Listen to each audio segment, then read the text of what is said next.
Well, this dates all the way back to when we first started really digging into the data. You and I dug into all the FBI data, all of the CDC data on the fatherlessness going on. Because he and I ran a podcast, it wasn't a podcast, it was a radio station. It was a radio show. We were out of Hawaii. Out of Hawaii. Yeah. And we had a couple of shows. We actually tracked down the mother of British feminism, a woman named Erin Pizzey. And we had her, yeah. And we had her on the show, and we had a conversation with her. And she said that her feminism was, if she wanted to work, she wanted to be able to go work. That's it. Because women in her age in the 50s in Britain weren't allowed to just go work. Yeah. And that's all she wanted. She wanted to be able to work if she wanted to. And she said as soon as her movement began to get any traction at all, it was immediately taken over by, and I quote, crazed militant lesbians. CMP? Yes, pretty much. Pretty much. And that right there is the foundation for, they had the Scum, I really Dworkin, the really militant feminist, the Society for Cutting Up Men. They're the ones who started dismantling the family and destroying the notion that a woman should be a homemaker, take care of children, that sort of thing. You know, be the complete sphere of the family element with the 5 fences that you talk about. Yes. But, listen, I think feminism as it stands now is 100% toxic. It's doing nothing but building third string men. Yes. It takes these women, tries to say, it fools them, says you can do everything a man can do. You're interchangeable. All right, go out into the real world, do great things. And guess what? Reality doesn't give a fuck about your feelings. Yes. At all. And the way the world works is every fucking day you're here, something has to die to keep you here. That means every day you're at the top of the food chain or you're pulling a little bit off to keep fucking going. That's how the real world works. Yes. And if feminism really wanted equality, that I would see stuff on, the internet or on TV like, oh, yeah, we're going to have half of women working in these crab boats. We're going to have half the people digging up coal being women. Half the people working the oil rigs are good. None of that is fucking happening because they don't like the dud jobs. The discomfort, dangerous, uncomfortable, dirty kind of jobs. Yeah. They want to go to college, get a job at the very top, get paid bank for doing fucking nothing and paying no dues. And then when they're done with their career at 36, they want to marry one of the top 1% males with the 6-7 digit income, minimum of 6 feet tall, good shape, no ex-wives. And they're 36 years old. You're used goods, lady. Yeah, listen. You're used goods. Wall, 0 eggs per hour.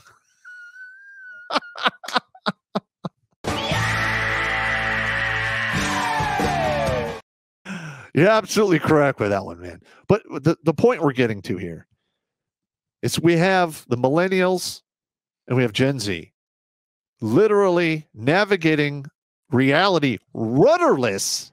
Yes. They can't read the fucking map. They don't know how to maintain the boat that they're in. And if it starts taking water or goes off course, which it is, we are all fucked. Yeah. Pop.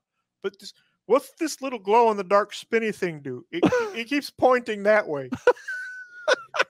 What do I do with this? You sound like a second lieutenant, man. I know.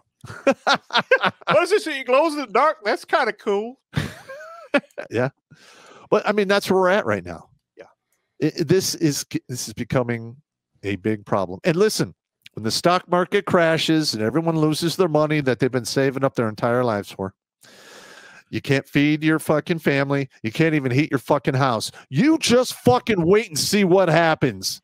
Because if you go by the historic examples, it is an absolute shit show bloodbath. Yeah, absolutely. And here's a weird thing that happened to me today. I've said this several times. I think I've said it to you at least once. When I left the country in 1996, I did not come back until 2005. I had no stateside assignments. I'd come back for schools, but you're at a school. You're at a base. It's not you're the at same Bragg. thing. You're at Huachuca. Yeah.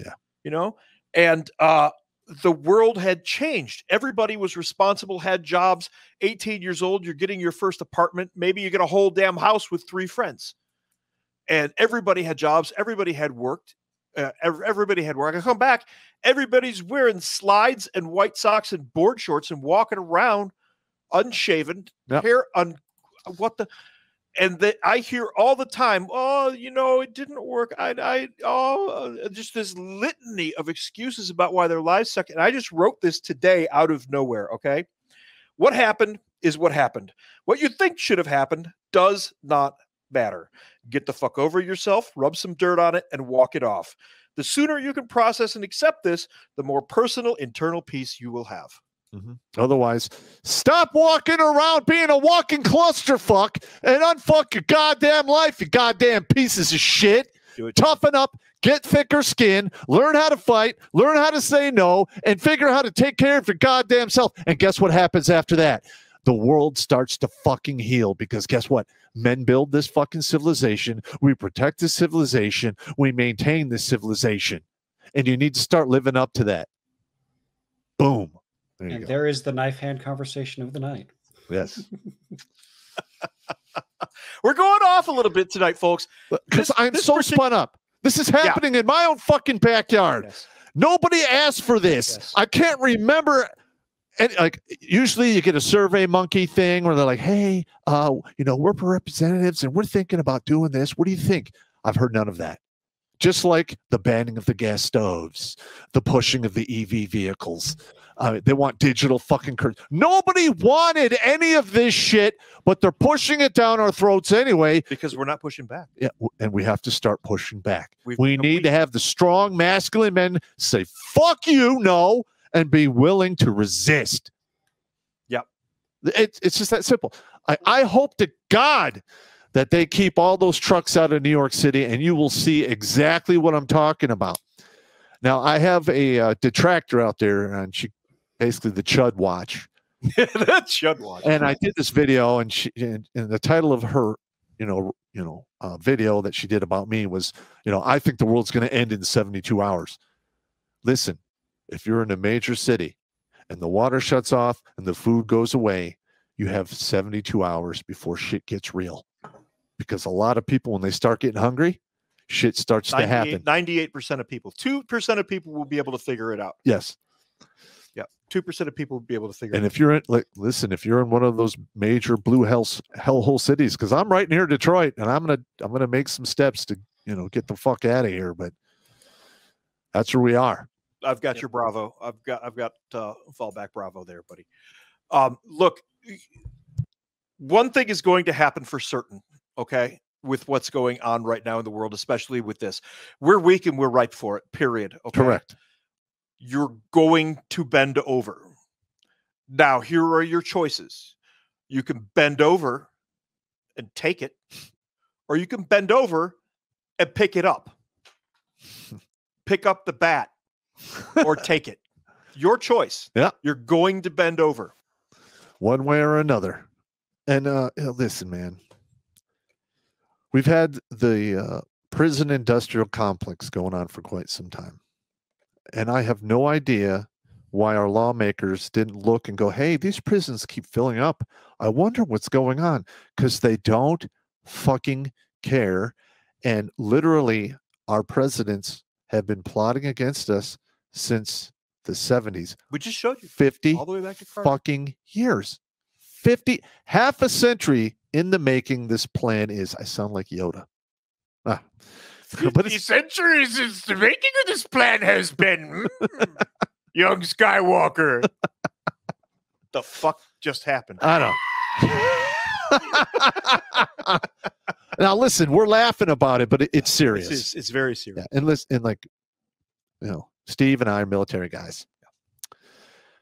You cannot survive in the military unless you develop that sick, twisted, graveyard fucking humor. Yes. Because you are going to be surrounded by retards telling you to do idiota shit, and then no reason why they're telling you to do it. And all you can do is just go, hurry up and wait and crack a bunch of jokes. Yeah. Now, the guys out there who think, oh, you guys did it. He was special forces and you did that weird shit that you did.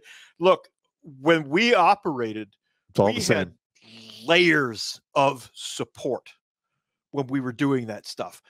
right in the moment, yeah, sure, maybe it was, anywhere from 4 to 12 of us, 24 on a good day, but we still had support elements. We still had maybe an aircraft or a couple overhead. You better have support elements. Right. We still knew we had a pace. We had an extraction plan, a way to get out of there. We could get resupplied if we need it. If this goes down the way that it looks like it's going to go down, there is no the aircraft support. is not coming. Yeah. You need to be able to handle it yourself, or rack up, pack up, and stack up. I say it at the end of every stream. It's my safety briefing. There's safety in fucking numbers. Yeah. Be quick or be dead. Yeah. Meaning, lose weight, get in shape, figure shit out. Because it's coming. And we've been saying this for years. Yeah. Ironically, the movie Zombieland, the comedy zombie movie. Yeah, I love that one. The kid had it right. He's cardio is number one, man. Yes. Cardio is number. Watch Grunt Speak live every Tuesday and Thursday at 8 p.m. Eastern. And if you want to join Pop for Supporters Sundays, go to redonkulous.com/donate and make a monthly pledge. A link is in the Meat Gazer box.